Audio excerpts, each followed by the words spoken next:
Mesdames et messieurs, bonjour. Chaque année au Bénin, le scénario se répète avec une cruelle régularité. Dès que le ciel gronde et que les grandes pluies s'installent, nos villes et nos campagnes se retrouvent sous l'eau. Des milliers de nos compatriotes voient leur habitation submergée et nos braves agriculteurs assistent impuissants à l'engloutissement de leurs récoltes.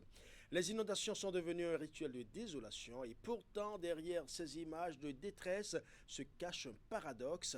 Alors que des millions de mètres cubes d'eau transforment nos terres en marécages pendant des semaines, notre agriculture reste fondamentalement condamnée à attendre la pluie pour produire. Alors faut-il continuer à subir cette eau comme une malédiction ou pouvons-nous enfin la dompter pour en faire un levier de développement? Comment transformer ce fléau cyclique en une opportunité technologique et agricole durable? Pour répondre à ces questions et esquisser des pistes de solutions concrètes, nous allons recevoir un homme au carrefour de ces enjeux. Il est enseignant-chercheur à l'Université d'Abomey-Calavi, grand spécialiste des questions de gestion de l'eau, des aménagements hydro-agricoles et du BTP, Dr Bernardin Manou Elegbede. Il est le directeur adjoint de l'Institut national de l'eau à l'Université d'Abomey-Calavi. Il sera sur ce plateau pour éclairer notre lanterne. Notre invité média nous fera le décryptage de l'actualité de la semaine. Entre autres sujets, nous parlerons de cette vaste campagne de sensibilisation du gouvernement sur les mesures sociales, la suppression provisoire de la Sénat par l'Assemblée nationale et les défis qui attendent le Sénat qui sera installé le 30 juillet prochain. En page culture, nous ferons un zoom sur un monument de la musique de chez nous, un orchestre qui a su traverser les époques avec une particularité singulière. Il puise sa sève au plus profond de nos rythmes traditionnels pour les propulser dans la modernité, le tout porté par des tests éducatifs toujours ancrés dans le quotidien du citoyen béninois. Il s'agit bien évidemment du groupe Macro Musica. Voilà ainsi déclinées les grandes articulations de cette émission que nous démarrons tout de suite par le journal.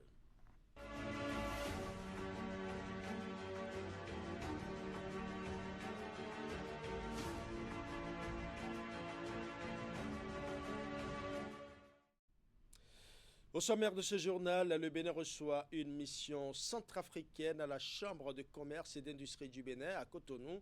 C'est dans le cadre du projet centrafricain d'investissement et de compétitivité des entreprises pour l'emploi. Objectif, s'imprégner des programmes qui dynamisent le secteur privé national et surtout partager leur expérience avec la Chambre consulaire béninoise. Les détails dans un instant. Nous parlerons aussi de la clôture de l'atelier scientifique sur la réalité de la médecine endogène béninoise, une rencontre organisée par la Faculté des sciences de la santé de Cotonou et ses partenaires sous le parrainage, bien évidemment, de l'autorité de régulation du secteur de la santé. Le point des travaux dans ce journal. Nous ferons également un zoom sur le professeur Eugène Zoumenon qui invite les populations à mieux prendre soin de leur santé physique et mentale. C'est à l'occasion de ces 60 années d'existence que l'anesthésiste réanimateur a choisi de célébrer sous forme d'une conférence-débat sur l'art de bien vieillir. Voilà pour les titres, mesdames et messieurs. À bientôt. Bonsoir. J'ai annoncé en titre, le savoir-faire béninois séduit au-delà des frontières. Ce vendredi 17 juillet 2026, une mission centrafricaine a posé ses valises à Cotonou, à la Chambre de commerce et d'industrie du Bénin plus précisément. C'est une mission venue dans le cadre du projet centrafricain d'investissement et de compétitivité des entreprises pour l'emploi. Objectif, s'imprégner des programmes qui dynamisent le secteur privé national et surtout partager leur expérience avec la Chambre consulaire béninoise. Les détails dans ce reportage. Au Bénin, la Chambre de commerce et d'industrie accueille une mission de Centrafrique dans le cadre du projet d'investissement et de compétitivité des entreprises pour l'emploi, un projet du gouvernement centrafricain financé par la Banque mondiale qui vise à développer le secteur privé du pays. Et pour mettre en œuvre ce projet, nous avons signé une dizaine de conventions de partenariat avec un certain nombre d'institutions nationales, publiques comme privées, pour nous accompagner à mettre en œuvre le projet et à faire atteindre ces objectifs. C'est dans ce cadre que nous avons amené une bonne partie de ces partenaires au Bénin pour qu'ils puissent s'inspirer des bonnes pratiques qui se font ici à Cotonou. Pendant plusieurs heures, les délégués centrafricains découvrent les différents programmes mis en œuvre par la CCI Bénin.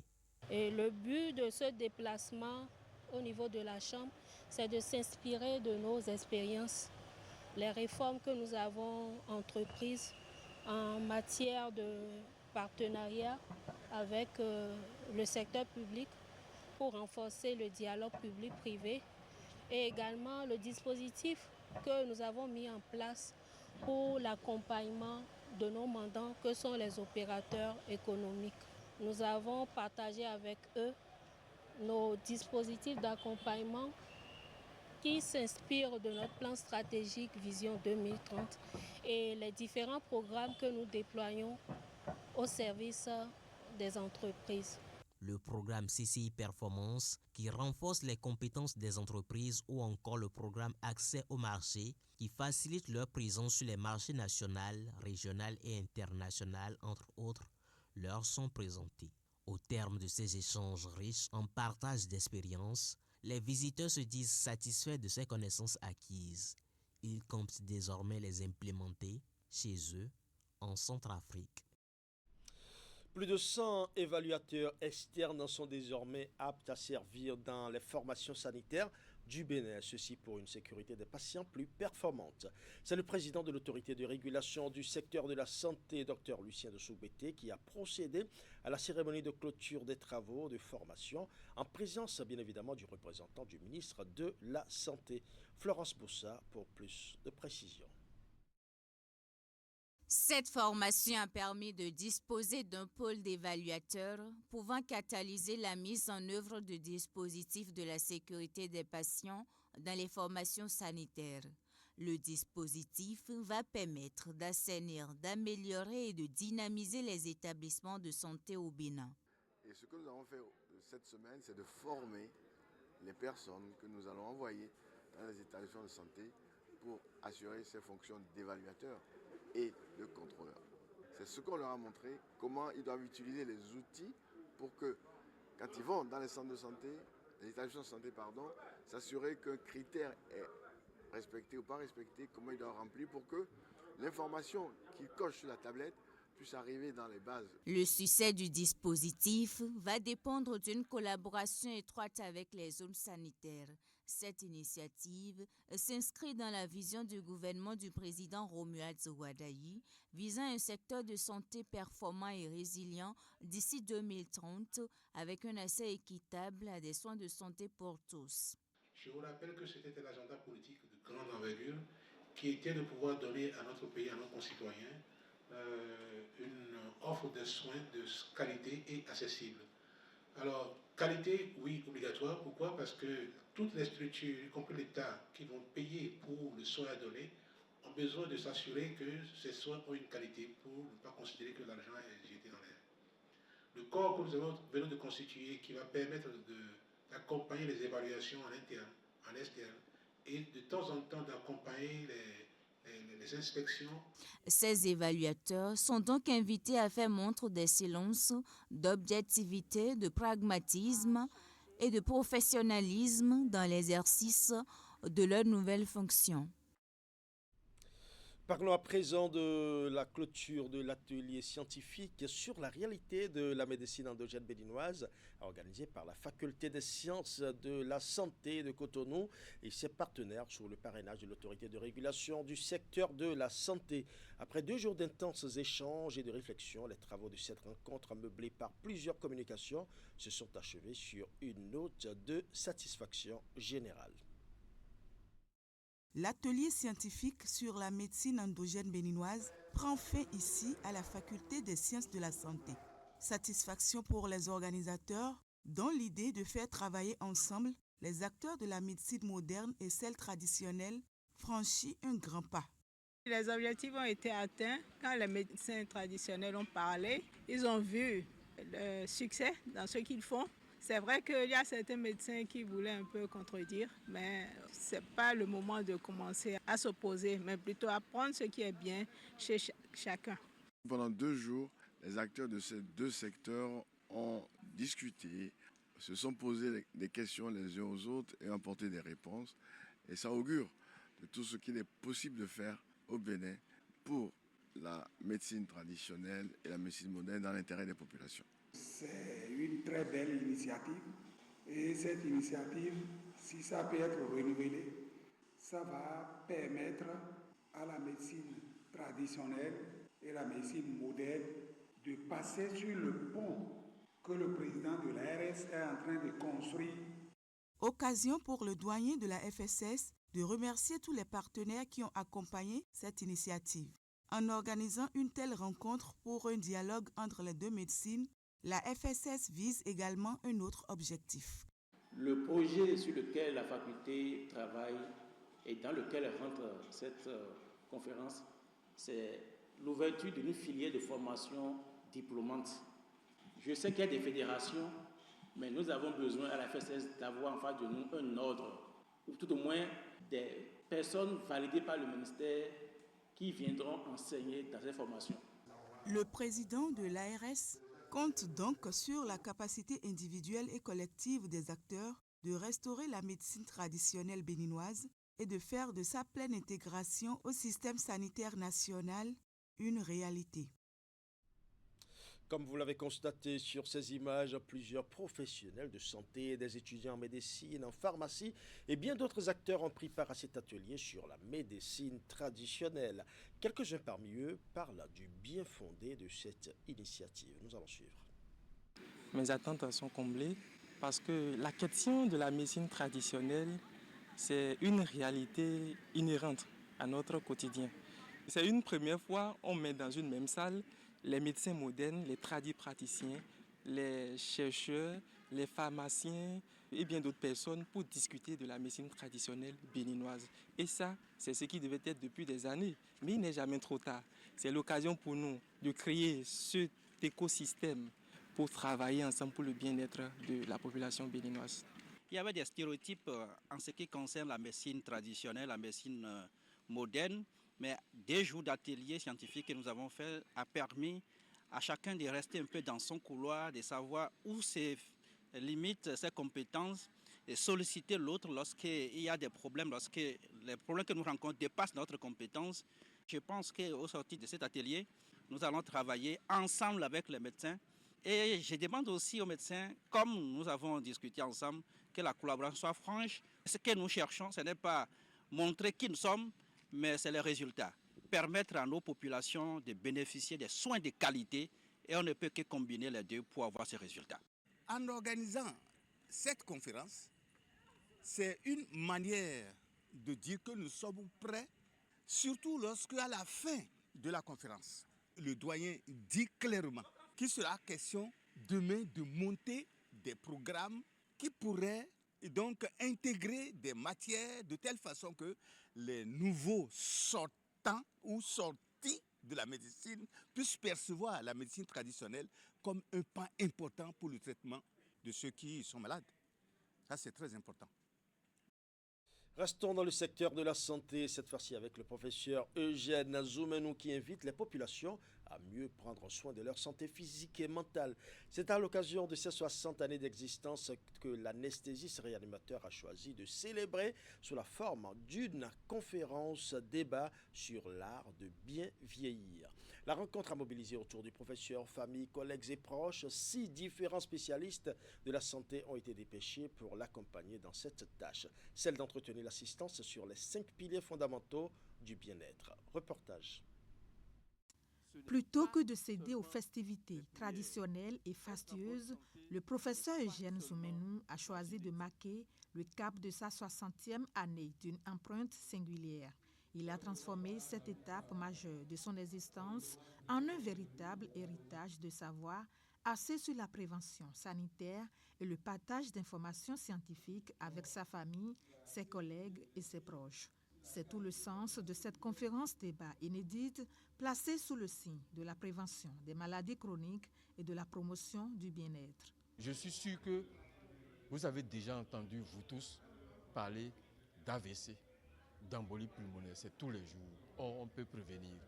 Boire, manger, bouger, penser et dormir.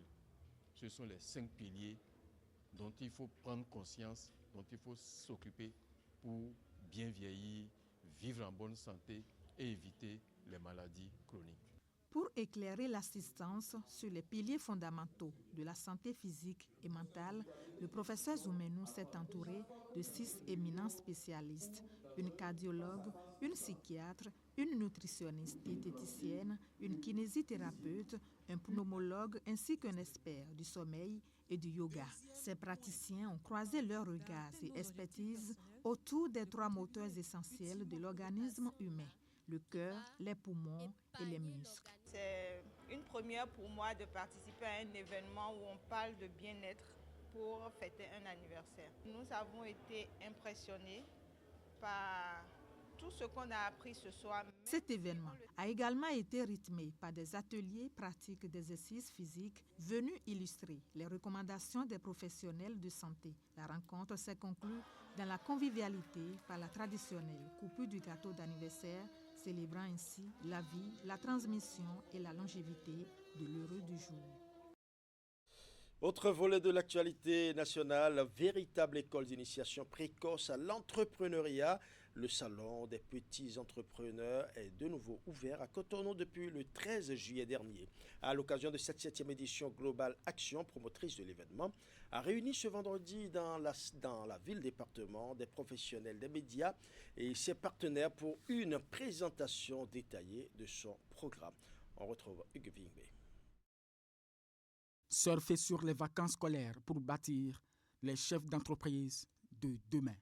C'est le leitmotiv que matérialise Global Actions depuis 2020 à travers le SAPEN, l'un des points d'orgue de cette école qui intègre stages pratiques en entreprise, ateliers coaching et émulation et l'exposition de mise en situation, un rendez-vous d'exposition des talents. Et donc les enfants incarnent ce rôle-là en se présentant comme je suis manager de telle entreprise, nous proposons ci, et quand vous allez les voir à l'œuvre, vous allez penser qu'ils ont co-construit l'entreprise avec son promoteur. Porté par Adidjatou Hassan, cette édition du premier programme d'ados entrepreneurs du Bénin bénéficie également de l'accompagnement de plus de 80 entreprises.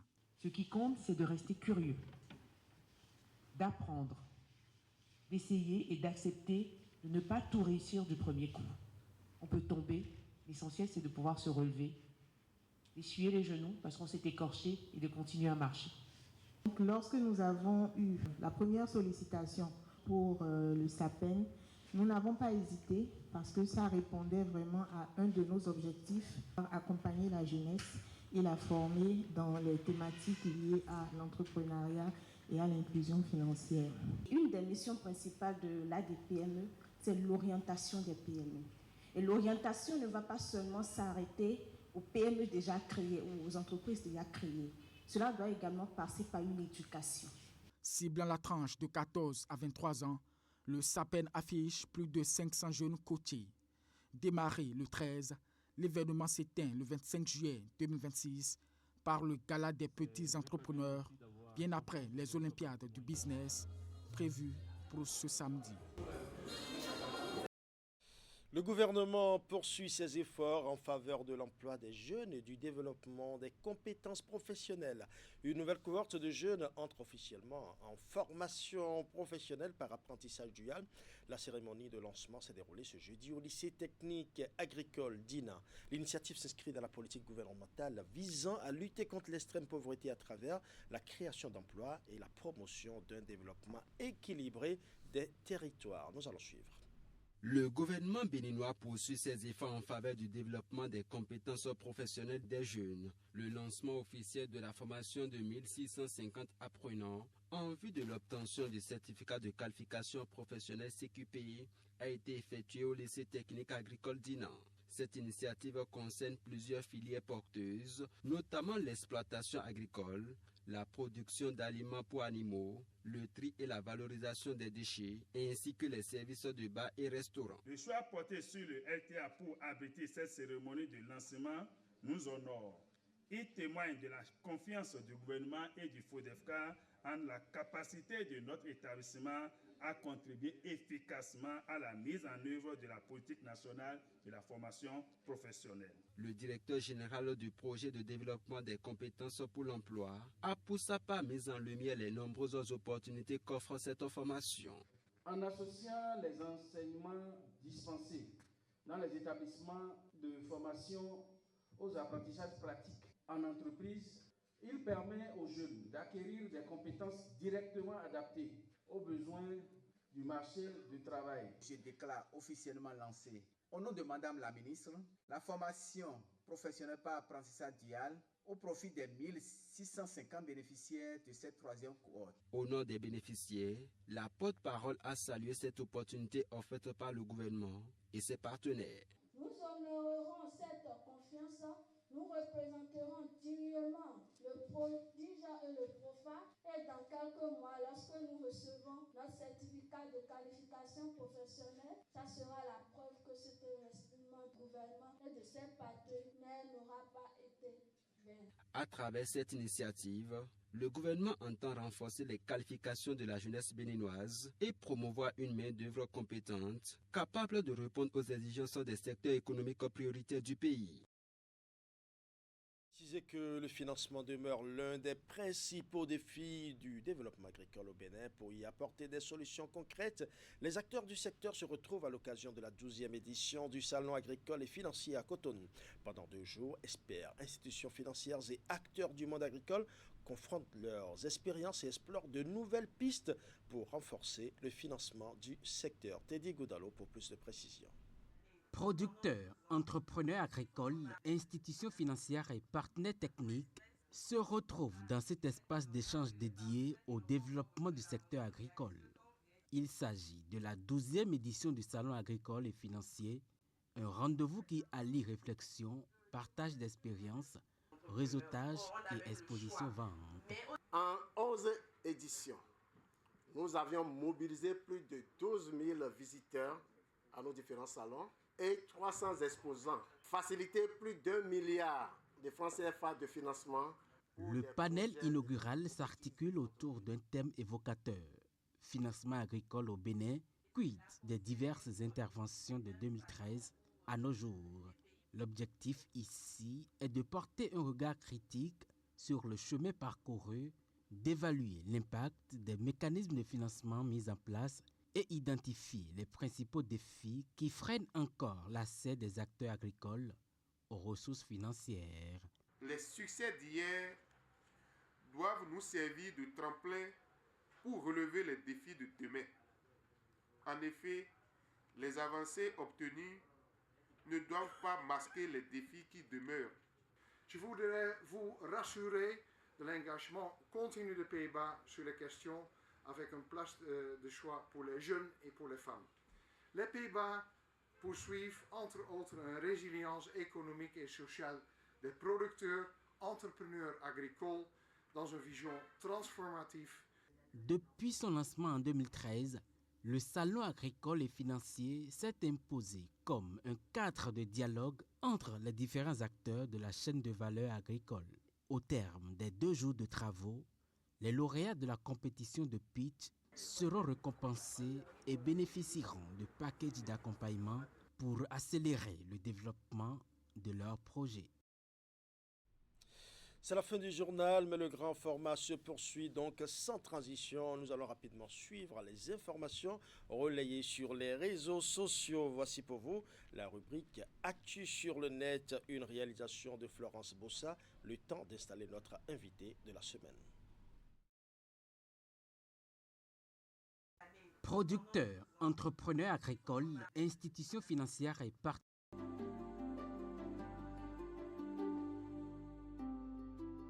L'annonce de la réquisition de 30 ans de réclusion criminelle contre Kodjo Alofa, l'accusé principal dans l'affaire de la disparition de Pierre Danivo, a immédiatement enflammé les réseaux sociaux au Bénin. Ce dossier historique, qui mêle politique, mystère et drame depuis 2010, continue de susciter des réactions passionnées. Pour une grande partie des internautes, cette condamnation requise ne permet pas de faire toute la lumière sur l'affaire. Ils jugent que la sentence requise contre Alofa ne répond pas à la question fondamentale qui hante le pays depuis plus d'une décennie. Les discussions sur Facebook et X se concentrent également sur la question des complices.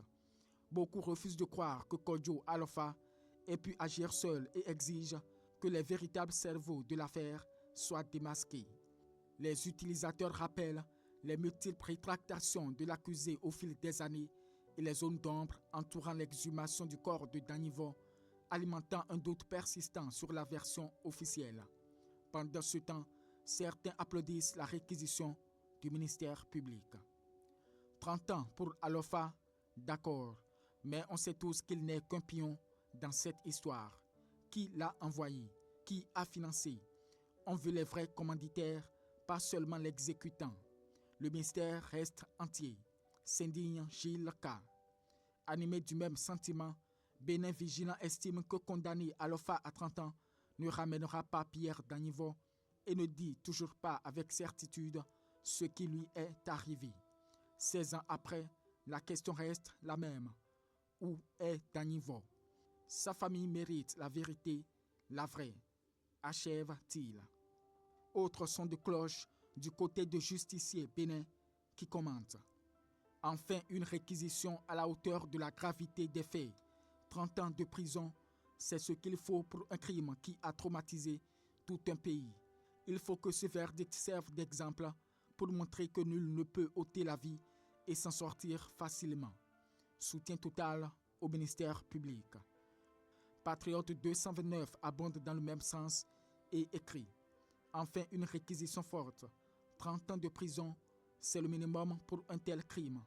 Il faut que force reste à la loi pour que ce genre de drame ne se reproduise plus dans notre pays.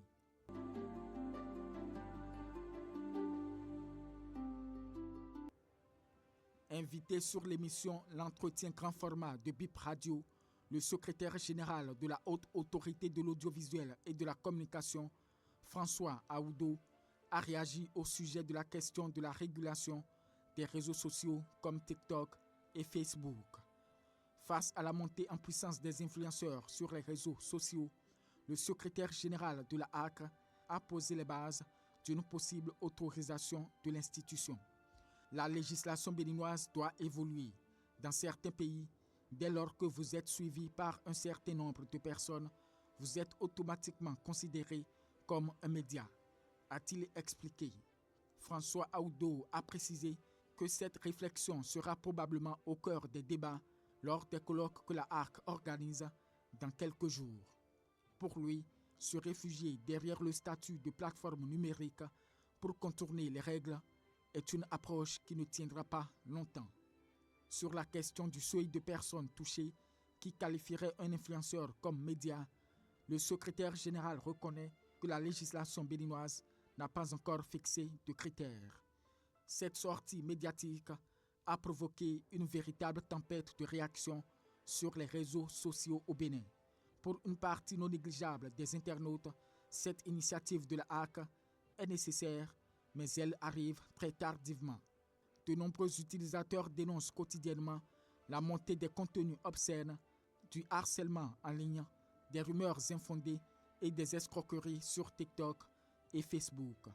Les partisans de la réforme soutiennent qu'un créateur de contenu ou un influenceur qui s'adresse à des milliers, voire des millions de personnes doit être soumis à des règles de déontologie au même titre que les journalistes professionnels.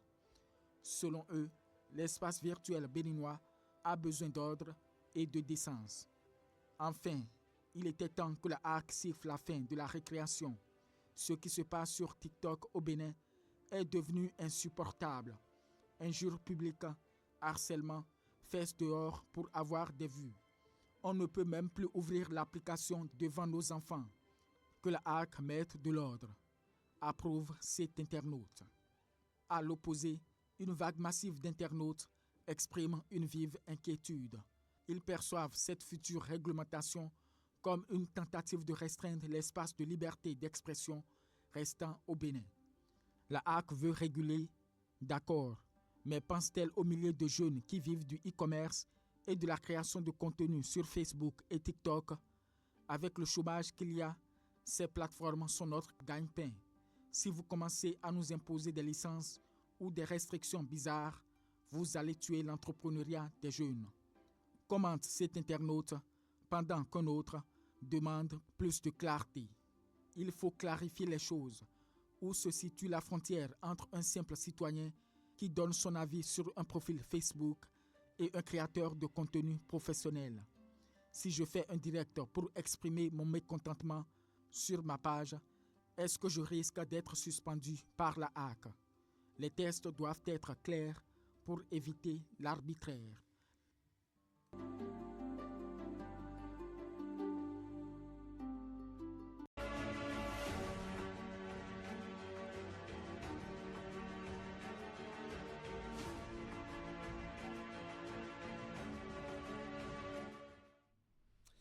Je l'annonçais en début d'édition, c'est la fin, je dirais plutôt chaque année au Bénin. Le scénario se répète avec une cruelle régularité. Dès que le ciel gronde et que les grandes pluies s'installent, vous le savez, des milliers de nos compatriotes voient leur habitation submergée et nos braves agriculteurs assistent impuissants à l'engloutissement de leurs récoltes. Les inondations sont devenues un rituel de désolation et pourtant, derrière ces images de détresse se cache un paradoxe. Alors que des millions de mètres cubes d'eau transforment nos terres en marécages, pendant des semaines, notre agriculture reste fondamentalement condamnée à attendre la pluie pour produire. Faute d'un système d'irrigation moderne et généralisé, nos sols s'assèchent dès les premiers signes de saison sèche, bloquant notre souveraineté alimentaire. Alors, faut-il continuer de subir cette eau comme une malédiction ou pouvons-nous enfin la dompter pour en faire un levier de développement? Comment transformer justement ce fléau cyclique en une opportunité technologique et agricole durable? Pour répondre à ces questions et esquisser des pistes de solutions concrètes, nous recevons aujourd'hui un homme au carrefour de ces enjeux. Il est enseignant-chercheur à l'université d'Abomey-Calavi, grand spécialiste des questions de gestion de l'eau, des aménagements hydro-agricoles et du BTP, Dr Bernard Demonou, LBD. Bonjour et merci d'avoir accepté notre invitation. Bonjour, M. Garba. C'est un plaisir de vous recevoir. Dites-nous, docteur LBD, chaque année, le retour de la saison des pluies rime avec désolation pour des milliers de Béninois. Sommes-nous face à une fatalité climatique ou à un défaut d'aménagement du territoire? Merci beaucoup, M. Gaba. Je salue vos auditeurs, les auditeurs du canal 3 Bénin. Et merci de nous donner cette opportunité. C'est un plaisir. De parler des inondations au niveau de notre pays. En réalité, il faut aller vers les causes d'inondations pour mieux comprendre la problématique. C'est d'abord des pluies intenses que nous connaissons ces derniers temps. Nous avons principalement à Cotonou un relief très bas. D'accord. Il y a la crue du lac Nokoué qui est due au fleuve qui nous vient des bassins versants. Et lorsque je dis bassins versants, je parle des fleuves du Bénin. Et lorsqu'on dit fleuve, à ne pas confondre avec les rivières. Lorsque je dis fleuve, un fleuve a une source et ça doit se jeter dans la mer. Lorsque un cours d'eau ne répond pas à ces critères, on ne va pas l'appeler fleuve. D'accord. Vous voyez, lorsqu'on dit fleuve Zou, c'est un abus de langage. Ce n'est qu'un affluent du fleuve Omé. Donc, lorsque nous parlons des causes, il y a les changements climatiques. Vous savez, la nature donne à l'homme ce que, entre-temps, l'homme lui avait donné. Ce sont nos mauvais comportements qui sont à la base, aujourd'hui, de ce que nous appelons changement climatique. D'accord. Donc, il y a les causes anthropiques, l'urbanisation rapide et non planifiée, bien sûr. Nous avons l'insuffisance des ouvrages d'assainissement. C'est vrai qu'il faut déjà dire félicitations au gouvernement du président Talon qui a beaucoup fait en matière d'ouvrage. N'eût été cela, les inondations de cette année allaient encore être plus cruciales. plus difficile à gérer. On a vu la sous-région où il y a eu plus d'inondations, bien plus d'effets au niveau du Togo, au niveau du Ghana et bien d'autres pays encore. C'est vrai. Les pluies de cette année dépassent celles de 2010, qui a fait plus de 15 morts et qui a créé un déficit économique de près de 17 milliards de nos francs. Donc c'est dire que s'il n'y avait pas ces ouvrages d'assainissement, on allait connaître le pire. Heureusement que des solutions ont été prises par le président, le gouvernement sortant. Donc il y a aussi la mauvaise gestion des caniveaux. On a transformé les caniveaux en des réceptacles d'ordures ménagères solides. Alors que ces caniveaux étaient faits pour accueillir les eaux pluviales. Voilà. Donc tout ça là mis ensemble, c'est ça qui crée les problèmes que nous avons aujourd'hui. Tout à l'heure, vous parlez de millions de mètres cubes, c'est des milliards. Wow. Nous avons environ 13 milliards de mètres cubes d'eau qui quittent le nord pour le sud et qui viennent se jeter dans la mer. Sans valorisation, sans mobilisation particulière. Donc c'est ça le problème. Donc aujourd'hui, le problème, ce n'est pas le véritable défi, ce n'est pas seulement de lutter contre les inondations, mais c'est de transformer, à mon avis, cette eau excédentaire en une opportunité de développement. C'est ça qu'il faut chercher à faire. Ouais. Donc, ce n'est pas les inondations qui demeurent, à mon avis, des problèmes, mais comment transformer ça en opportunité de développement. Ouais. Vous avez parlé tout à l'heure justement de la géographie. Est-ce que la topographie et la nature de nos sols jouent contre nous ou est-ce principalement la gestion des ouvrages de drainage qui fait défaut? Parce que vous avez parlé également des caniveaux aujourd'hui actuellement qui sont devenus pratiquement des réceptacles d'ordures. Oui. Il y a la nature du sol. Il y a le relief. Oui. Maintenant, il y a le fait que nous avons à Cotonou un sol sablonné. Donc, ça se sature vite. Quand il y a saturation, l'eau ne peut plus s'infiltrer et puis ça y est. Et les dégâts sont là. Oui. Donc nous sommes dans un sol sablonneux, à Cotonou ici. Et l'eau n'arrive pas à s'infiltrer. Oui. Nous avons la nappe phréatique à 2 mètres. Donc s'il y a pluie, la saturation est très rapide. D'accord. C'est ça qui est à la base aussi des inondations que nous connaissons. Surtout à Cotonou. Ouais. On sait que moins de 5% des terres cultivables au Bénin bénéficient d'un système d'irrigation moderne. Pourquoi le passage à une agriculture irriguée à grande échelle n'est pas encore effectif chez nous? Ça, c'est ça la problématique.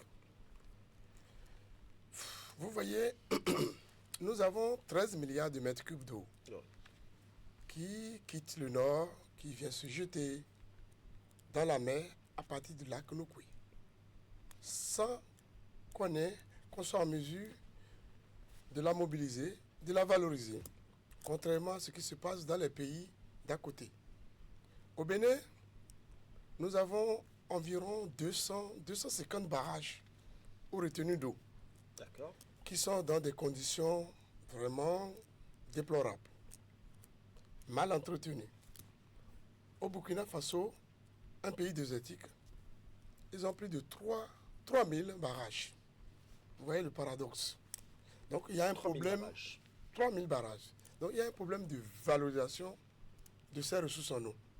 Nous avons à peine 10% des 13 milliards de mètres cubes d'eau qui sont utilisés à des fins agricoles. Alors que nous avons une agriculture purement pluviale. Et lorsque nous sommes dans une activité, dans une agriculture pluviale, on ne peut pas avoir ce qu'on appelle la sécurité alimentaire. Notre vente va dépendre de l'extérieur. Le riz que nous mangeons au Bénin aujourd'hui nous vient de Taïwan ou de Shanghai, je ne sais pas. Donc voilà la situation. En grande quantité, c'est ça. La plupart du riz. Alors que nous avons des possibilités de valoriser la vallée de l'Ouémé pour avoir assez de riz. C'est ça que le Nigeria nous demande. Il dit, mais moi j'ai un port chez moi. Je peux importer du riz de Taïwan. Produisez du riz au Bénin amenez-moi ça, je vais en acheter. Je n'ai pas besoin de prendre chez vous le riz qui vient du Taïwan. Donc c'est ça le grand problème. Élever des poules au Bénin, j'achète. On a un marché de près de 130 millions au Nigeria qui attendent que les produits viennent du Bénin, mais refusent les produits qui transitent par le Bénin.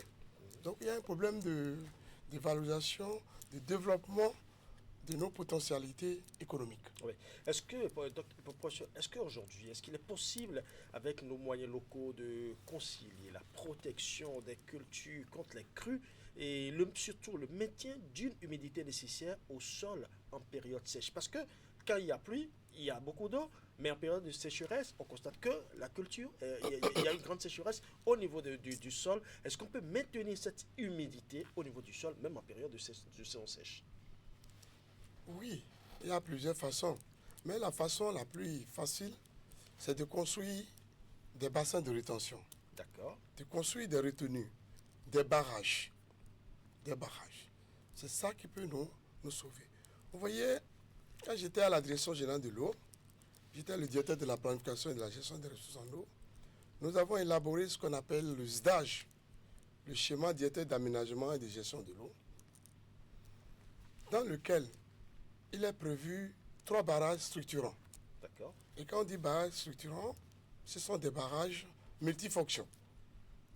Des barrages qui peuvent servir à la fois à l'agriculture, à l'élevage et à beaucoup d'autres choses. Et ces barrages, comme je le disais tantôt, étaient au nombre de 3. Nous avons le barrage de Béterou. Donc si aujourd'hui, nous voulons régler le problème d'alimentation en eau potable dans le nord Bénin, il faut construire ce barrage-là. Et dès que ce barrage sera construit, on pourra servir toutes les communes du nord à partir de ce barrage. Puisque lorsque nous sommes au nord, nous n'avons pas accès à l'eau souterraine. Et lorsque vous avez accès, c'est de façon temporaire. On n'a pas accès à l'eau de façon pérenne là-bas. Et si vous avez, c'est peut-être 10 mètres cubes.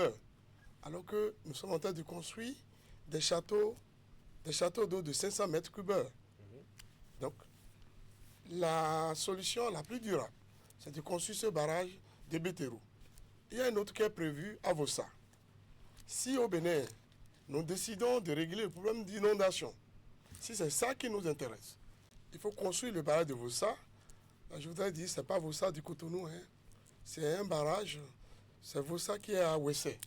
C'est dans la commune de Ouessé. Qui a ce village. Pensé à Cotonou, effectivement. Vous avez bien fait de faire la nuance. C'est un barrage dans un village de Ouessé qu'on appelle Vossa. Ensuite, le troisième, c'est le barrage de Dogobis. Ça peut nous permettre de régler à plus de moitié la dépendance énergétique du Bénin. Régler le problème d'agriculture, faire l'élevage. Et lorsqu'il y a l'eau, quelque part, il y a la vie. Imaginez qu'on construit ce barrage. Ça va permettre d'avoir de l'électricité. Nous n'allons pas dépendre du Ghana, du Nigeria ou de la Côte d'Ivoire. Et ça va permettre de régler le problème d'inondation.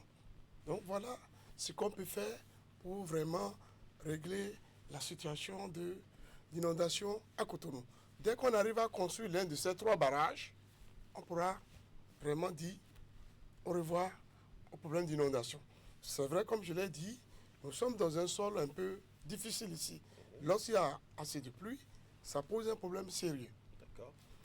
Techniquement, nous essayons de faire ce qui est nécessaire. Lorsqu'on veut faire le dimensionnement, nous prenons la période de retour, dans notre jargon, qui est de 5 ans. Depuis un moment, on prend 10 ans. Pourquoi? Période de retour, là, c'est une période où on a une pluie la plus intense possible. Et on suppose que ça vient tous les 5 ans. Peut-être que c'est tous les 10 ans. Ce que nous connaissons cette année-là, c'est en 2010.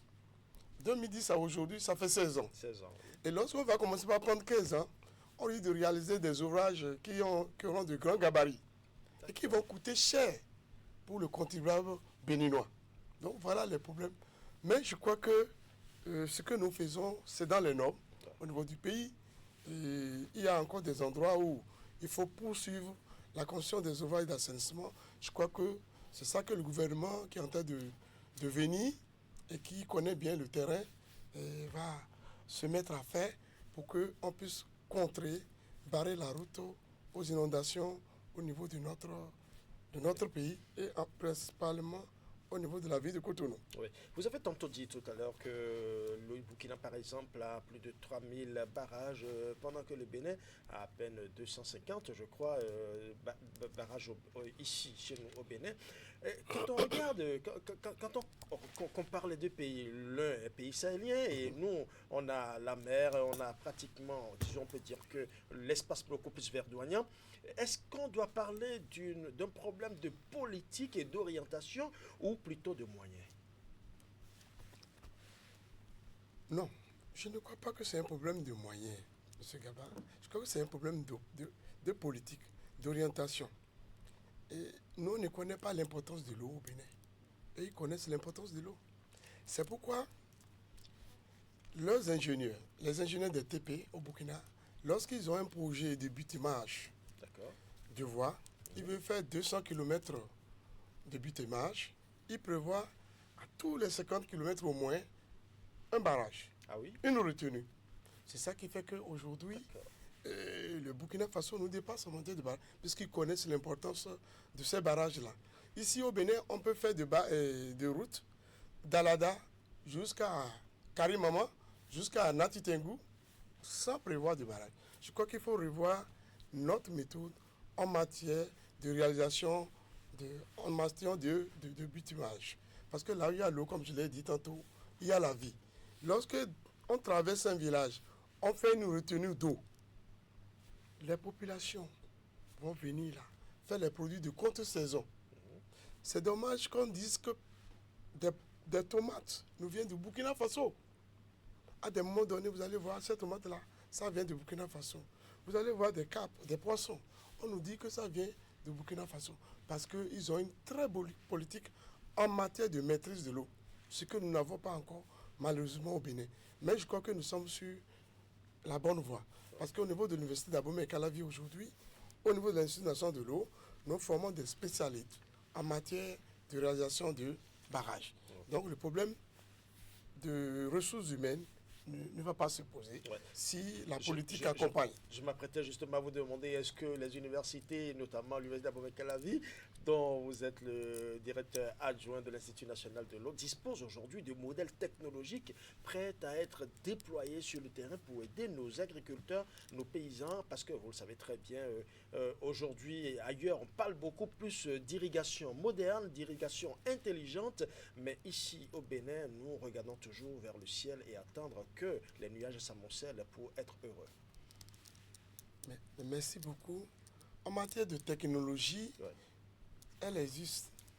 On n'invente pas la roue.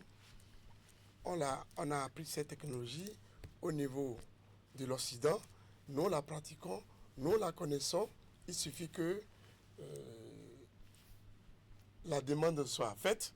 Sinon, on forme des techniciens pour ça et qui sont en mesure de le faire sur le terrain, d'accompagner nos paysans. Donc, il n'y a pas de souci par rapport à la technologie. Moi qui suis ici, j'ai fait irrigation goutte à goutte en Israël. J'ai fait près de 6 mois pour apprendre cela. Mais il faut mettre ça en pratique. Il faut que la politique puisse accompagner cette pratique pour qu'on puisse la réaliser au niveau de notre pays. On sait très bien que certains pays d'Afrique ou d'Asie réussissent à faire de la culture de décrue un pilier de leur économie. Quelles sont, au Bénin par exemple, les zones ou les vallées qui se prêteraient les mieux à cette approche? Voilà. Vous savez, depuis que j'étais déjà au CIE, on nous dit que la vallée de Lomé est la deuxième vallée la plus riche au monde. Nous avons tout là-bas. Voilà une zone qui se prête à cette culture. Vous imaginez, j'étais dans un projet Padma, j'étais allé dans la vallée de Louimi. Et quand on a fini le travail sur le terrain avec les maraîchers, on m'a donné un petit sac de riz de 5 kilos. Et j'ai demandé à mes enfants, ce riz-là, le jour où vous voulez préparer, j'ai demandé ça à ma femme, Le jour où vous voulez préparer cela, faites en sorte qu'il soit à la maison. Ils ont respecté cela. Je vous dis que ce riz-là, ça n'a rien à envier du riz qui nous vient de Shanghai. Du riz pas fumé. C'était de très bonnes factures. Vraiment, je vous jure. Pourquoi ne pas mettre les moyens nécessaires pour développer cette zone-là, produire en quantité pour que nous puissions avoir la sécurité, la souveraineté alimentaire. Attention, parce qu'il y a une différence entre souveraineté alimentaire et sécurité alimentaire. Oui. Lorsque vous avez la souveraineté alimentaire, c'est que vous produisez vous-même tout ce qu'il vous faut pour tenir votre ventre, pour votre sécurité alimentaire. Mais lorsqu'on parle de sécurité alimentaire, bon, vous voulez du riz, ça vous vient de quelque part. Vous avez ça, vous mangez. Mais le jour où celui-là ne produit pas, vous avez des soucis. Nous avons de souveraineté alimentaire. C'est ça, vous avez des soucis. C'est ça. Donc, c'est pour ça que nous devons aller vers la souveraineté alimentaire, produire ce que nous mangeons, malheureusement. Oui. On sait que pour réaliser ces infrastructures de stockage et d'irrigation, vous en avez parlé tout à l'heure, il faut d'importants investissements. Comment alors impliquer le secteur privé, parce que l'État ne peut pas tout faire, et les communautés locales pour que ces ouvrages soient non seulement durables et bien entretenus, parce que vous avez parlé également de quelques barrages que nous avons, mais qui sont encore dans un état d'entretien difficile à qualifier. Merci beaucoup, M. Gaba. Nous avons un projet, excusez-moi, je vous en prie, au niveau de l'université d'Abomey-Calavi qui est fini là, qu'on appelle le Centre d'excellence d'Afrique pour l'eau et assainissement, C2A, dont j'étais le point focal du partenariat public-privé. Donc, nous nous intéressons beaucoup au privé en matière de réalisation des ouvrages, en matière de technologie. Lorsque j'étais à la direction générale de l'eau, on avait cette politique-là. On travaillait beaucoup avec le privé. Et d'ailleurs, le gouvernement d'alors aussi s'est intéressé au privé. Par rapport au barrage de Gobis, le plus grand barrage qui devait nous permettre d'avoir une sécurité en matière d'énergie, ça coûtait 400 milliards. Wow. C'était avec les privés qu'il fallait voir ça. Vous voyez que c'est beaucoup, mais pour un pays, ce n'est pas beaucoup. Pour un pays qui a 1200 milliards, peut-être 2000 milliards de budget annuel, ce n'est pas beaucoup. Il suffit de planifier. Il suffit d'en faire une priorité. Vous voyez, aujourd'hui, dans notre pays, je ne donne pas un secret. Lorsque je dis par rapport à la carburation, qui permet de faire fonctionner les groupes électrogènes, les centrales que nous avons, on fait plus de 80 milliards de carburant par mois. Plus de 80 milliards. Alors que si on commence ce barrage-là, même si c'est chaque année qu'on investit 30 milliards, en 10 ans, en 15 ans, je crois qu'on pourra finir. Vous allez me dire que ce n'est pas le gouvernement qui commence, qui va finir. Mais c'est une continuité. Au moins, on aura cette infrastructure à long terme. C'est ça. Donc, c'est avec le partenariat public-privé qu'on peut faire. Les bailleurs ne seront pas disponibles à le faire. Ce n'est pas possible. C'est le pays, avec les privés. Vous allez demander à un PTF de venir vous financer le barrage qui vous permet d'avoir l'autonomie, qui vous permet d'avoir l'indépendance énergétique. Il ne fera pas. Surtout si le PTF là vous vend déjà du carburant. Il vous vend de l'essence qui ne produit pas. Il ne va pas vous aider à vous autonomiser. Donc c'est le pays, c'est la politique du pays qui doit aller dans ce sens-là. Pour dire non, nous devons réaliser ce barrage de Dogobis pour qu'enfin on puisse avoir de l'énergie, pour qu'enfin on puisse développer la culture irriguée au niveau de notre pays. Et je crois que le gouvernement du président Wadayi est sur la bonne voie. Parce que lors de son passage dans les communes où j'ai eu la chance de participer à son meeting, il a dit clairement que le barrage de Dogobis sera réalisé. Et c'est beaucoup d'emplois que ça va créer.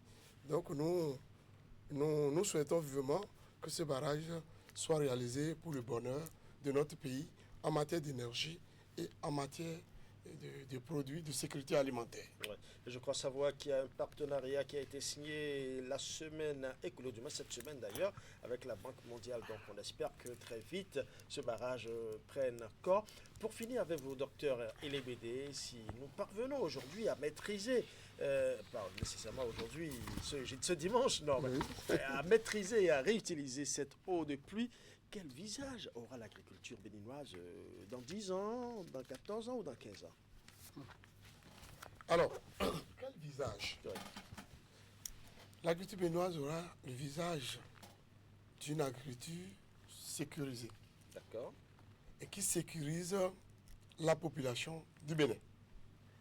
On n'aura plus à importer tout de l'extérieur.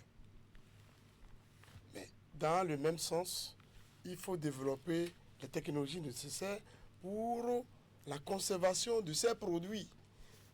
Parce que même si l'agriculture est développée, nous avons tout. Il faut qu'on ait une technologie qui permet de préserver, de conserver les aliments. Vous voyez, dans ma zone, en ce moment, le panier de la tomate est à environ 500 francs. Dans 2 mois, le kilo va devenir peut-être 1000 francs. C'est un paradoxe. Donc il faut nécessairement, non seulement lorsque dans 5 ans, on aura un bon visage pour l'agriculture du Bénin, qu'on puisse aussi avoir les moyens technologiques nécessaires pour transformer tout ce que nous produisons. C'est pour ça que j'apprécie ce qui se fait aujourd'hui au niveau de Gros-Jibé. Je souhaite que de pareilles choses soient installées un peu partout dans notre pays. Merci à vous, docteur Elebede, pour vos contributions. Je rappelle que vous êtes enseignant-chercheur à l'université d'Abomey-Calavi, grand spécialiste des questions de gestion de l'eau. Et là, vous êtes venu encore nous rassurer des aménagements hydro-agricoles et du BTP.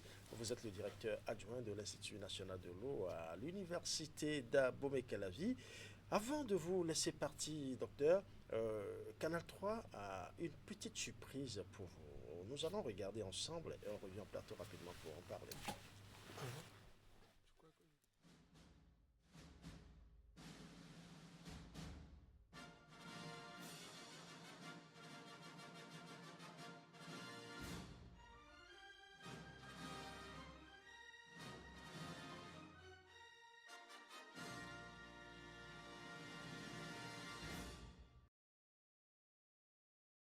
Pour 60 bougies, hier seulement, hier samedi, malgré la fatigue, vous avez accepté de répondre à notre invitation. C'est notre manière à vous de vous dire merci et joyeux anniversaire à vous.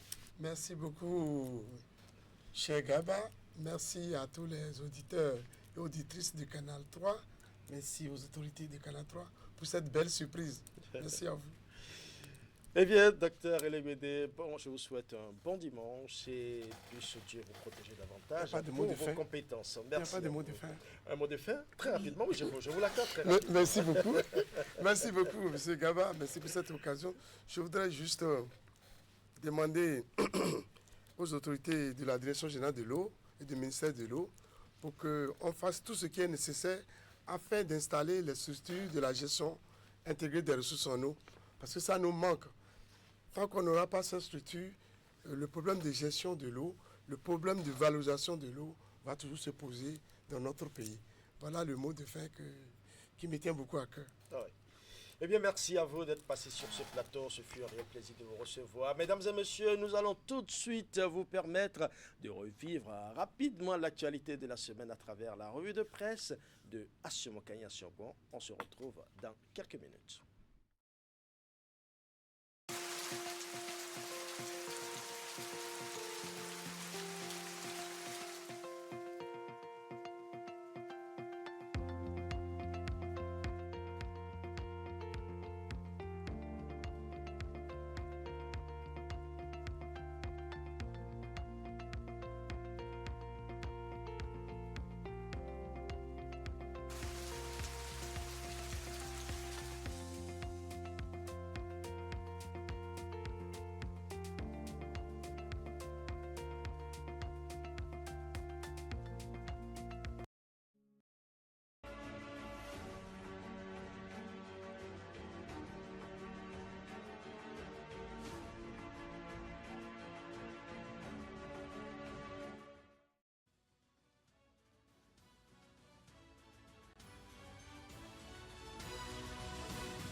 Mesdemoiselles, Mesdames et Messieurs, bonjour et bienvenue sur la revue de presse hebdomadaire. La Nation informait jeudi que le président de la République, Romuald Wadagni, s'est rendu le mercredi 15 juillet à N'Djamena où se tient le Forum africain de l'eau.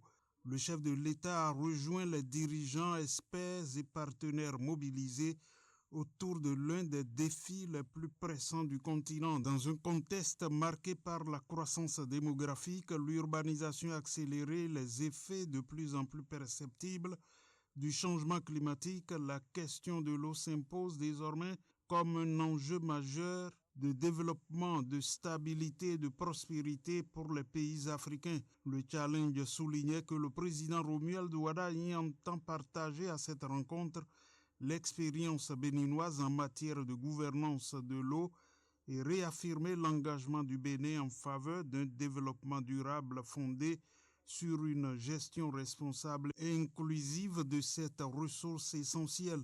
Le chef de l'État, qui a rencontré son homologue tchadien et Fraternité pointait que les échanges ont enfin mis en avant l'importance de l'intégration régionale comme levier de développement durable. Eau, agriculture irriguée, infrastructures logistiques et résilience climatique figurent parmi les secteurs identifiés pour de futures collaborations.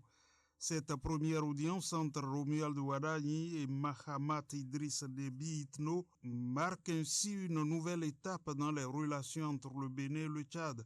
Elle traduit la volonté des deux pays de bâtir un partenariat fondé sur des intérêts communs, conciliant développement économique, sécurité régionale et adaptation aux défis climatiques. Avant N'Djamena, le chef de l'État était en Éthiopie. L'événement du jour analysait le ton mesuré, le goût du chiffre précis. Cette habitude de ramener chaque grande ambition politique à sa stricte contrainte budgétaire. Le président béninois n'a manifestement pas abandonné le costume de ministre de l'économie qu'il a porté pendant une décennie à Cotonou avant d'accéder à la magistrature suprême en mai 2026. C'est précisément cette double identité que la Banque panafricaine d'import-export est venue chercher en Éthiopie, en le conviant comme invité d'honneur du panel inaugural consacré au blocage de l'industrialisation africaine. Afreximbank ne s'adressait pas simplement à un chef d'État de plus. Elle sollicitait un profil rare, capable d'incarner à la fois la rigueur des équilibres macroéconomiques et l'audace des investissements structurants.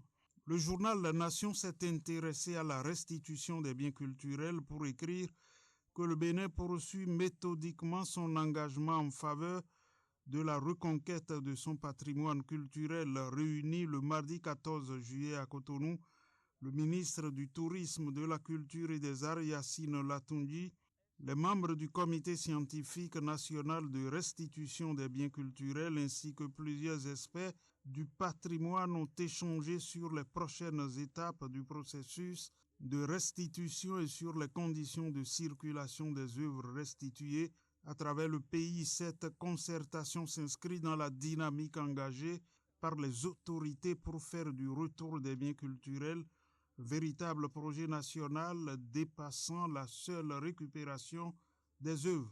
De son côté, l'événement du jour indiquait que le ministre porte-parole du gouvernement continue son périple à l'intérieur du pays. Il continue sa mission d'information et d'explication. Le mardi 14 juillet 2026, le ministre porte-parole était à Abomey pour le même exercice. C'était en présence des délégations des 9 communes du Zou.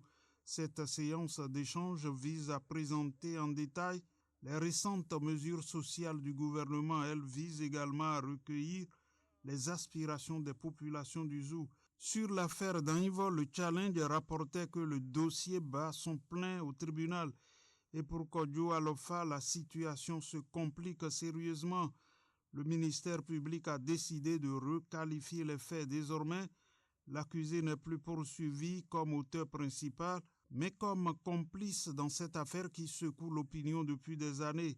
L'audience a pris une nouvelle tournure avec la position du parquet. Le ministère public a décidé de requalifier les poursuites contre Kodjo Alofa Il n'est plus considéré comme l'auteur principal du crime, mais comme complice d'un meurtre commis avec des actes de barbarie. Dans sa publication de vendredi, Fraternité notait qu'au lendemain des réquisitions du ministère public, 30 ans de réclusion criminelle et 150 millions contre l'accusé Alofa, prononcée mercredi dernier, l'audience du jeudi 16 juillet s'est articulée autour de la régularité des preuves. Les débats ont d'abord porté sur des accusations de falsification de procès-verbaux avant de se crisper sur l'existence physique de pièces clés liant l'accusé Kodjo Kossi Alofa à la ceinture de la victime et situant le meurtre dans son lit. Le parquet a finalement cédé en transmettant ses dossiers réclamés à la défense et à la partie civile. Le procès est donc une énième fois renvoyé au mercredi 22 juillet 2026 et avec la presse du jour, on pouvait lire vendredi qu'à travers un communiqué publié le 16 juillet 2026, le ministère de la Justice et de la Législation alerte les détenus et leurs familles sur des manœuvres frauduleuses consistant à exiger de l'argent en échange d'une prétendue inscription sur la liste des bénéficiaires de la grâce présidentielle ou de mesures d'aménagement de peine. Le ministère rappelle que ces procédures sont entièrement gratuites, annonce des poursuites systématiques contre les auteurs de ces pratiques et invite les populations à dénoncer toute tentative d'escroquerie auprès des autorités compétentes. Pour Bénin Intelligence, certains n'hésitent pas à usurper l'identité de magistrats pour crédibiliser leur supercherie. Le ministère de la Justice donne l'alerte et appelle à la plus grande vigilance. Ne payez rien, prévient-il. Fin de la revue de presse hebdomadaire. Merci de me retrouver demain lundi.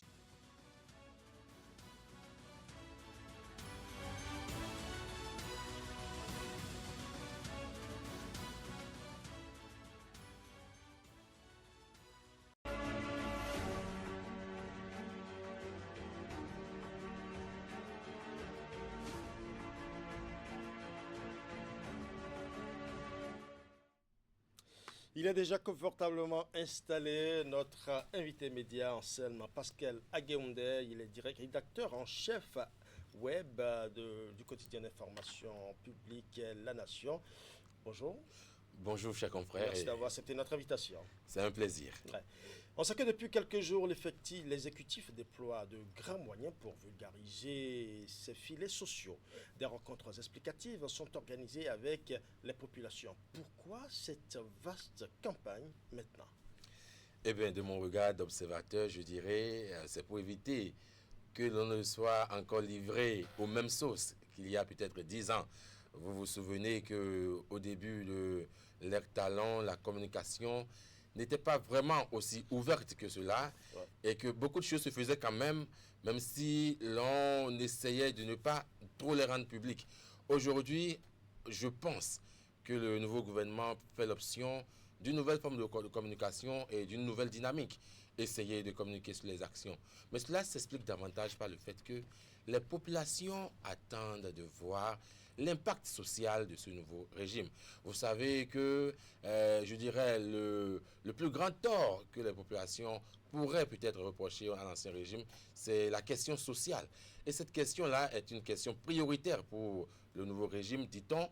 Il semble que les ceintures doivent se desserrer. Alors, pourquoi ne pas communiquer sur tout ce qui permet aux ceintures de se desserrer? Donc, je pense que c'est une façon de montrer que le gouvernement tient à cette politique-là progressive d'alléger un peu la situation financière, de faire en sorte que les grands goulots d'étranglement et tout ce qui constitue un peu encore des barrières pour les populations, tout cela puisse être annihilé, que nous puissions être informés au fur et à mesure de ce qui se fait au niveau le plus haut et de ce qui se fait également de façon pratique par rapport aux mesures qui sont prises pour alléger la tâche. Vous voyez, quand on parle de mesures à l'égard, quand même de mesures sanitaires à l'égard des personnes qui sont en urgence, c'est des questions pour lesquelles il faut communiquer, il faut aller dans, je dirais, dans les contrées.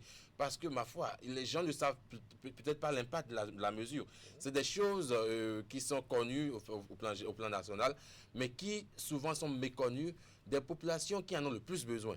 Et justement, les populations qui en ont le plus besoin, ce sont souvent ces populations-là qui sont loin de Cotonou, loin des villes, et qui doivent connaître l'information et qui doivent savoir qu'en cas de sinistre, en cas d'urgence, le gouvernement a quand même mis en œuvre une certaine cagnotte, a mis en place une certaine cagnotte pour pouvoir prendre en charge les victimes avant que les questions financières n'interviennent. Il y a également la gratuité des filles à l'école. On sait que dans certaines contrées de notre pays, il y a encore des parents qui estiment que la fille n'a pas droit à l'école ou que la fille ne serait qu'un surplus de frais pour la bourse des parents. Aujourd'hui, la gratuité elle est décrétée jusqu'à classe de terminale. Je pense que ça aussi, ça mérite d'être vulgarisé. Exactement. Ça méritait d'être vulgarisé, surtout lorsqu'on sait que les raisons souvent évoquées par les parents sont d'abord des raisons financières, parce que l'on trouve que au moins le garçon, c'est un bras valide, il va certainement rapporter financièrement, mais la fille,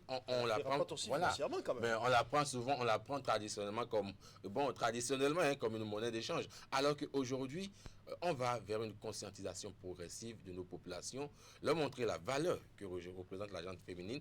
Et tout cela se passe déjà à travers l'éducation et l'éducation scolaire. Faire en sorte que, vous savez, il y a peut-être, je ne dirais pas un contraste, mais il y a peut-être c'est pas un petit décalage qui paraît dérangeant entre cette forme-là de promotion de l'éducation technique et l'acharnement, je dirais bien acharnement, que le gouvernement a amené les filles à l'école, à un cursus scolaire normal.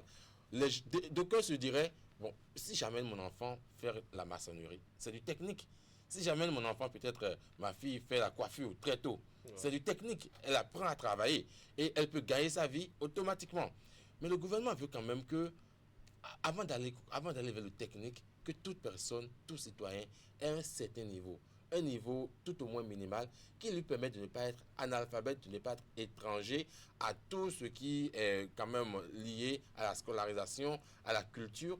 Et je pense que cela devrait normalement servir davantage aux techniques, parce que lorsque vous avez un niveau minimal, vous vous en sortez mieux dans les questions techniques. C'est de cette façon que les populations doivent voir un peu la posture du gouvernement, qui veut que, malgré le fait qu'il y a une forte prédominance vers les filières techniques, l'on puisse quand même promouvoir également la scolarisation des filles dès le jeune âge, les garder, les maintenir à l'école jusqu'à un certain niveau. On veut que les filles aillent jusqu'à un niveau. Vous savez que, en tout cas pour ce qui est de la pratique, qu'aujourd'hui, les femmes, quand une femme a peut-être une femme que l'on veut insérer dans un domaine technique, quand elle a peut-être quand elle va jusqu'en 3e, qu'elle a le BEPC, on se dit qu'elle a déjà le niveau qu'il faut pour aller vers cette filière technique-là. Mais le gouvernement entend, à travers cette mesure-là, encourager les parents à laisser les filles avoir le bac, laisser les filles continuer, que la raison financière, le coût, la scolarisation ne soit plus une raison évoquée, pour ne pas laisser les filles avoir les mêmes chances que les garçons. Hommes. Voilà. Oui. C'est vrai qu'on se souvient qu'à l'entame de son régime, le gouvernement de Patrice Talon, dont faisait partie bien évidemment l'actuel président de la République, avait opté pour ce que vous savez très bien, la normocommunication. Est-ce que le régime Romuald Wadani annonce ainsi qu'il opte désormais pour une politique communicationnelle plus offensive? Vous l'avez dit, un thème qui, en son temps, nous avait laissé un peu perplexes, surtout nous, acteurs des médias, à la quête de l'information. Voilà. Mais aujourd'hui, je pense que c'est l'information qui vient vers nous. Et cela n'est que, je dirais, favorable. Je pense que la nouvelle gouvernance opte pour une communication, je dirais, un peu plus dynamique, opte pour faire des actions de l'exécutif, les refléter automatiquement au niveau le plus bas. Et c'est pour cela que la sensibilisation est itinérante. Elle ne se fait pas simplement à la télévision. Et c'est pas que, les décisions sont prises, après on les explique à la télévision et c'est bon. Je vois qu'il y a une certaine dynamique sur le terrain et pour amener l'information vers les populations, vers les personnes qui en sont les destinataires. Voilà, qui en sont les personnes destinataires. Ouais. Et au-delà du discours officiel, quels sont les mécanismes de contrôle indépendants mis en place pour s'assurer que ces milliards qui sont injectés dans le social atteignent réellement les populations les plus vulnérables du Bénin? Alors vous savez que c'est la même question que je voudrais bien poser à l'exécutif, mais je pense que connaissant un peu la rigueur de la gestion, puisque vous l'avez évoqué tout à l'heure, celui qui est président de la République, il était quand même l'agenti national, et c'est sa rigueur qui a permis de gérer de façon rationnelle. Et je pense que lui-même, étant au perchoir aujourd'hui, doit s'intéresser aux questions qui ont trait quand même au mécanisme de suivi, de contrôle, pour que ce qui a été prévu puisse être fait dans les règles. Parce que, on le sait tous, quand vous allez à l'hôpital et que vous avez un proche qui est malade, par exemple, ce qui vous intéresse, c'est sa guérison. Ouais. Lorsque l'on commence à vous mettre des bâtons dans les roues, ou que vous voulez prétester du fait que bon, c'est une urgence, il faut qu'on soit, et que vous sentez que bon, les gens ne sont pas forcément favorables, ou bien les gens ne sont pas forcément de la même dynamique que vous, eh bien, si vous en avez, vous dépensez. Vous n'en avez pas, vous n'avez qu'à vous plaindre, en fait. Et là, je dirais que c'est un peu dommage si, dans chaque hôpital, on n'a pas tout au moins un point focal, ou bien un numéro, ou une personne qui s'occupe spécialement de ce suivi-là dans chaque hôpital. Ce n'est pas forcément une main-d'œuvre supplémentaire, mais c'est peut-être une responsabilité à confier de façon supplémentaire à un cadre, à un responsable déjà. Parce que c'est la meilleure façon de faire en sorte que les clients, les usagers aient un référent. Je parle en connaissance de cause parce que souvent dans les hôpitaux, et cela nous revient, vous le savez très bien, il y a de ces gens de plainte-là où les usagers sont amenés parfois, même lorsqu'ils connaissent leurs droits, sont amenés à débourser de l'argent s'ils veulent qu'il y ait une réaction rapide et efficace. Je pense qu'aujourd'hui, c'est des choses qui ne sont plus en droit d'être réclamées.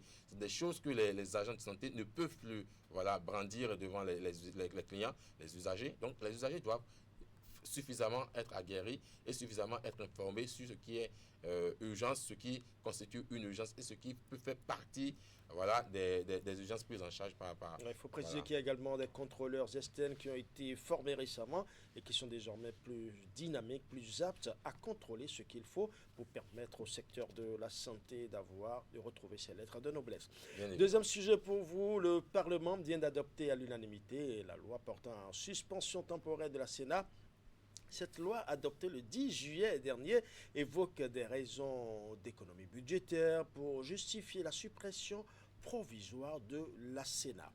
Au-delà de cet argument financier, ne s'agit-il pas plutôt de solder des comptes de critiques nées des dernières élections générales? C'est juste un questionnement.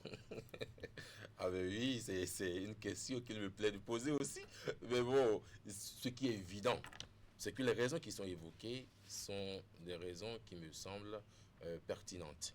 Parce que vous avez un conseil électoral qui arrive en fin de mandature et qui a un mandat ordinaire de 5 ans. Même si l'on installait un nouveau conseil électoral, ce conseil aurait fait 5 ans sans organiser la moindre élection, puisque la nouvelle architecture institutionnelle et politique du pays nous impose, ou du moins impose un alignement des mandats à 7 ans. Les prochaines élections auront donc lieu en 2033.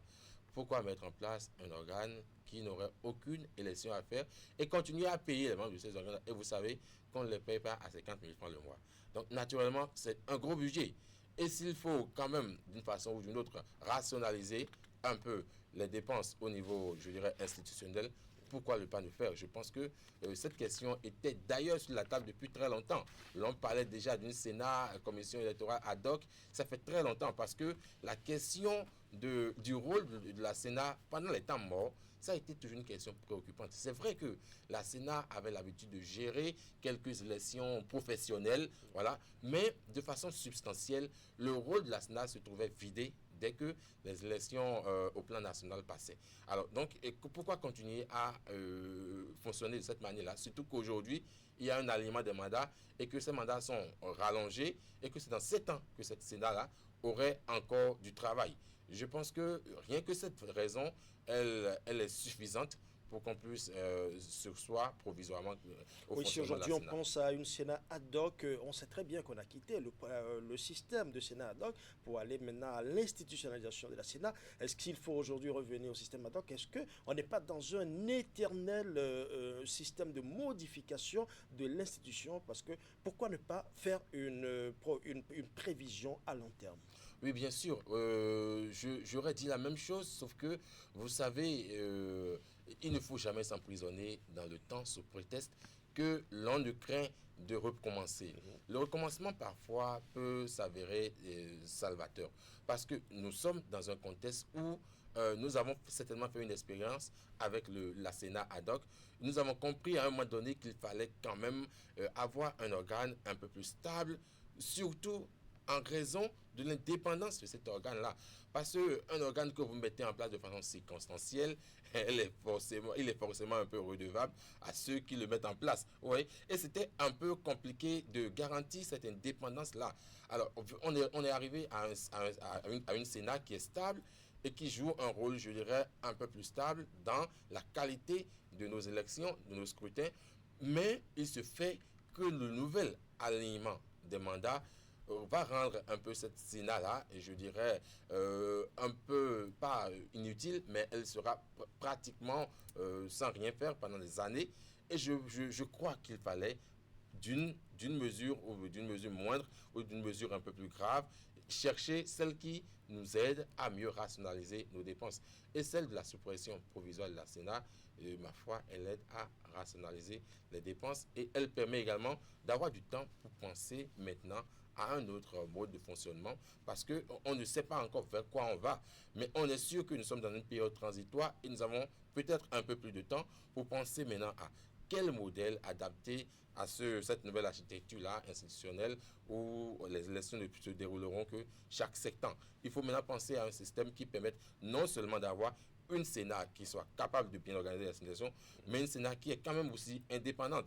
Parce que le personnel de cette Sénat, on l'a précisé, le personnel sera reversé au niveau de l'administration publique. Alors, si le personnel est reversé au niveau de l'administration publique, ce serait vraiment très mal vu de demander à ce même personnel-là de se remobiliser lorsque l'on aura décidé de faire peut-être, de mettre en place encore la Sénat, une Sénat ad hoc, une autre Sénat, une autre forme de Sénat en tout cas. On attend toujours le décret pour préciser. Pour préciser, parce que le décret va préciser les modalités de la gestion du patrimoine de la Sénat. Et il y a le législateur qui devra avec le temps nous renseigner sur ce qui sera le nouveau format de la Sénat ou de la commission électorale. Ouais. Si la Sénat est suspendue parce qu'il n'y a pas de scrutin à court terme, que devient alors la direction générale des élections qui, elle, me paraît plus pertinente et plus permanente? Ah ben oui, c'est une direction qui est permanente au regard de la loi. Et je pense que cette direction étant permanente, elle sera certainement, c'est ce que ma petite réflexion me procure, hein, voilà, elle sera certainement affiliée au ministère de l'Intérieur, hein, parce que je me dis, l'intention du législateur en supprimant la Sénat, ce n'est pas de supprimer la Sénat et de garder quand même une sorte de Sénat inactive, non. C'est de faire en sorte que tout ce qui a rapport à cet organe-là, qui organise les élections, que ce soit mis en veille, que cette administration-là soit mise à la disposition, en tout cas, de l'administration publique de façon générale. Donc, certainement, la direction générale également des élections, en tout cas, je suis Baudor, qu'elle sera certainement également mise à contribution au niveau du ministère de l'Intérieur, puisqu'au niveau du ministère de l'Intérieur, il y a une direction des élections là-bas également qui est chargée des élections. Donc, certainement, il y aura une forme de collaboration de ce niveau-là, à ce niveau-là. Mais ce qui est sûr, c'est que nous sommes allés déjà vers l'expiation totale de la Sénat telle qu'elle était. Et nous passons maintenant vers un Sénat, n'est-ce pas? On n'ira pas encore au Sénat parce que déjà nous allons rester avec la Sénat puisque la société civile craint qu'une réécriture totale des tests n'affaiblisse l'indépendance de l'organe électoral. Comment garantir alors que la future Sénat qui nous sera présentée ne sera pas plus vulnérable aux influences politiques? Alors, il appartient aux législateurs de faire en sorte que la nouvelle monture de la Sénat, en tout cas le nouveau reflet de cet organe, qui sera chargé des scrutins puisse donner assez de garanties, non seulement aux acteurs de la société civile, mais de façon générale aux citoyens. Et cela va passer nécessairement déjà par l'organisation même de la nouvelle structure. Je pense que dans les actes à venir de nos parlementaires, en tout cas de l'Assemblée nationale, on attend de voir la forme qui sera donnée à la nouvelle structure, parce que c'est de ça que dépendra maintenant l'impartialité et l'indépendance de la structure. Et comme je l'avais évoqué, il est carrément hors de question qu'on puisse ramener toute cette administration-là qui, entre-temps, est allée au niveau, je dirais, de l'administration centrale. Ouais. Voilà, et cela ne procure pas, cela n'offre pas assez de garanties. C'est clair que dans cette administration, il y a une main-d'œuvre technique, des personnes qui ont eu à faire, qui ont eu à développer une certaine expertise électorale pendant longtemps et à laquelle on pourrait encore recourir, mais il ne faudrait pas, en tout cas, faire un recommencement, une sorte de, je fais une pause, je vous envoie dans l'organe, je vous envoie dans l'appareil exécutif et après je vous ramène. Cela ne va pas certainement favoriser une certaine confiance au niveau des acteurs de la société civile, des partis politiques, des citoyens en général, quant à l'indépendance de la structure. Donc il appartient au législateur vraiment de bien monter la nouvelle loi et de réfléchir de façon conséquente à la nouvelle forme à donner à la nouvelle structure. De toute façon, nous faisons confiance aux législateurs de l'Assemblée nationale, voilà, pour nous donner ce bon résultat. Et puisque vous insistiez tout à l'heure, nous passons de la Sénat au Sénat, Sénat SENAT. C'est désormais officiel par correspondance présidentielle. Le tout premier Sénat du Bénin sera installé le 30 juillet 2026. Faute de locaux, près, la cérémonie et les débuts se feront au Palais des Gouverneurs, siège de l'Assemblée nationale. Le gouvernement présente le Sénat comme un conseil des sages destiné à modérer le travail législatif à l'épreuve des faits. Comment éviter que cette seconde chambre ne devienne une simple caisse de résonance qui alourdit la procédure sans réelle valeur ajoutée? Alors, donc c'est ça, hein, une Sénat s'en va et un Sénat s'installe. Je pense que si le Sénat s'installe en gardant en ligne de mire ce qui constitue son rôle, il devrait a priori pas avoir, je dirais, des conflits, a priori. Parce que le Sénat est justement mis en place pour éviter qu'il y ait des conflits. Ce serait, je dirais, un peu dommage que ce soit ce Sénat qui soit générateur finalement de conflits.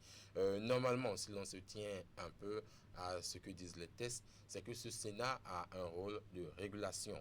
Ouais. Alors, si la Cour constitutionnelle qui a un rôle de régulation, qui avait un rôle de régulation en tout cas, et qui l'a toujours d'ailleurs, toujours par rapport aux questions qui sont liées quand même à ses compétences. Si cette cour-là, je fais une analogie, devenait, je dirais, peut-être une chambre de conflit, cela rend un peu plus difficile son rôle de sage. Aujourd'hui, nous avons un nouveau conseil des sages. Nous appelions tantôt les membres de la Cour constitutionnelle. En tout cas, c'était le thème que nous leur donnions affectueusement, c'était la Cour des sages. Ouais, aujourd'hui, nous avons la Chambre des sages aussi, la Chambre haute du Parlement, qui est la chambre des sages.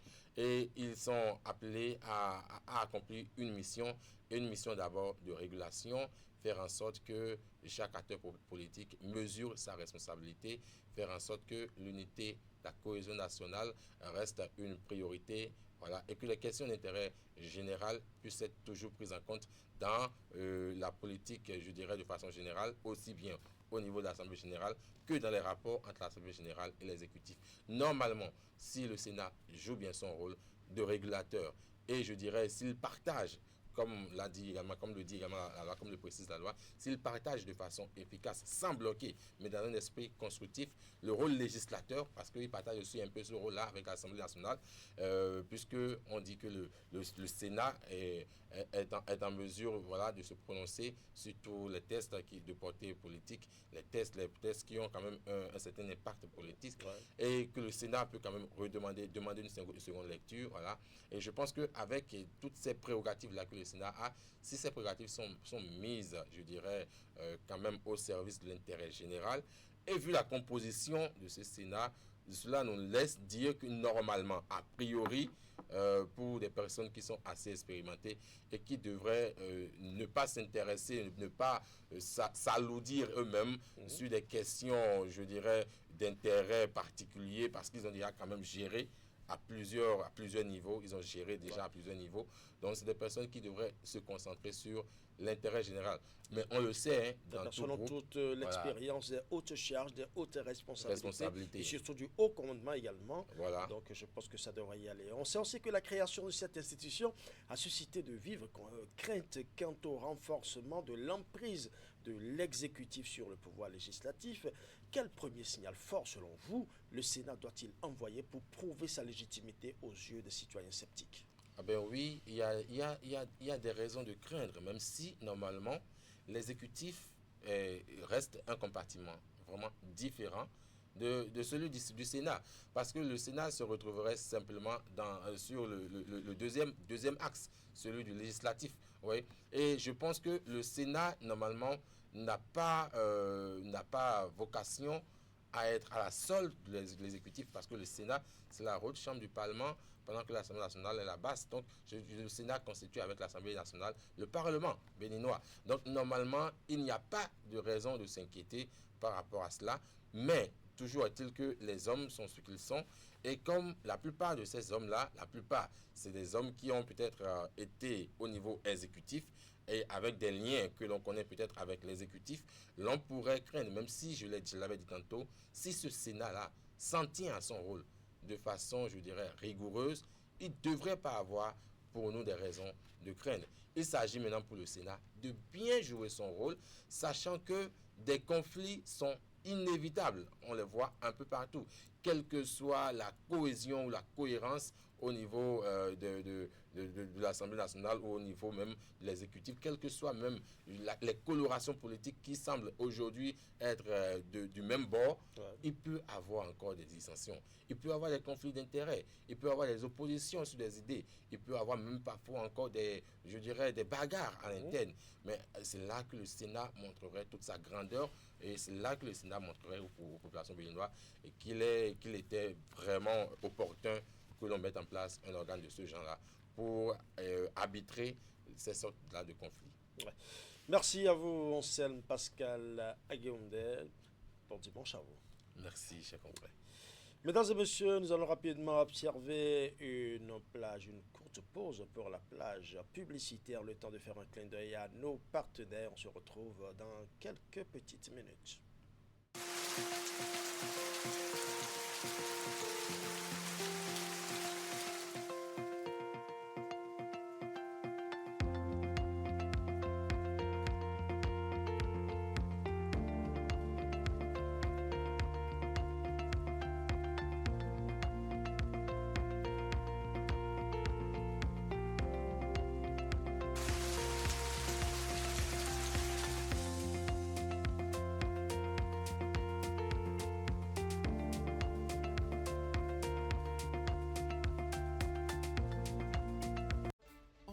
Avec Canal+.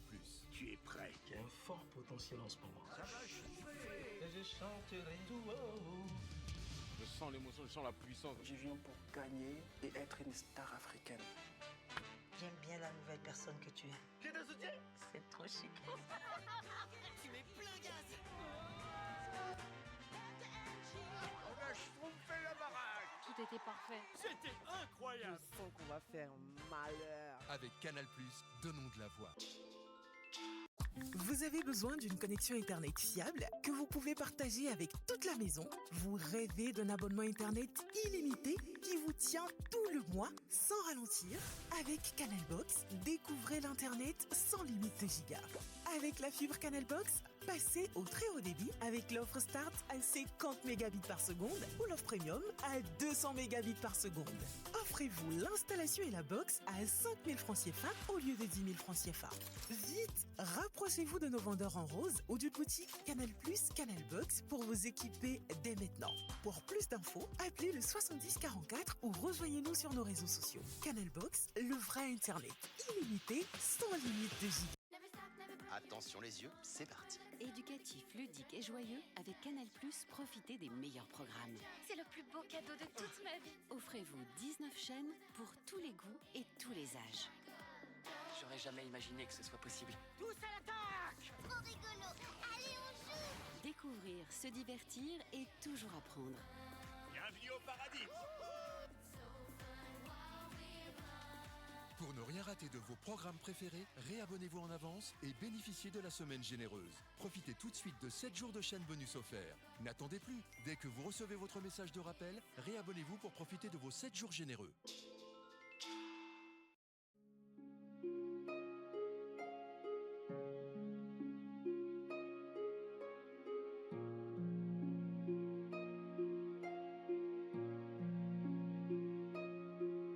Vous avez le choix. On a tous toujours le choix. Le choix d'une vie de plaisir incontrôlée avec à la clé une famille nombreuse condamnée à la précarité. Ou le choix de construire un foyer heureux et équilibré avec le nombre d'enfants dont vous êtes en mesure de vous occuper convenablement. C'est ce deuxième choix que vous propose l'AFIA. L'AFIA, c'est une gamme complète et efficace de solutions pour planifier les naissances et mieux assurer l'épanouissement et l'avenir de votre famille. L'AFIA, le bonheur de votre famille.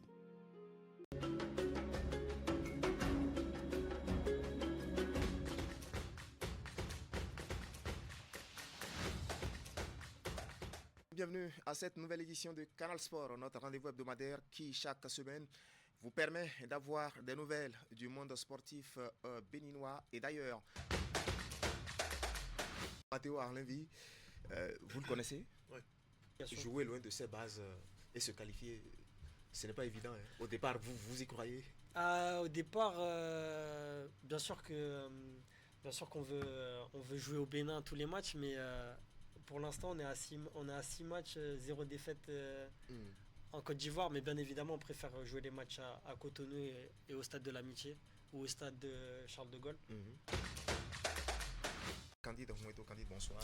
Narcisse, bonsoir, bonsoir Prosper et bonsoir à tous nos téléspectateurs. Oui. Dans le cadre de cette 12e journée de la Ligue professionnelle de football du Bénin, ils sont amenés leur caméra sur les installations du stade synthétique de l'université d'Abou-Clavi pour suivre cette affiche entre les Requins de l'Atlantique et les Adjaka-Loulou de l'Est Cotonou. Suivez. Les Requins de l'Atlantique ont vécu une très belle soirée en assurant au sortir d'une victoire de prestige face à l'AS Cotonou, comptant pour la 12e journée de la Ligue Pro du Bénin. On va continuer par travailler et puis les matchs à venir, nous allons faire beaucoup plus pour remporter plus de matchs. Vraiment, je suis content et c'est la première fois que j'ai pu marquer aujourd'hui. Ça fait plaisir et avec l'équipe, on a eu les 3 points.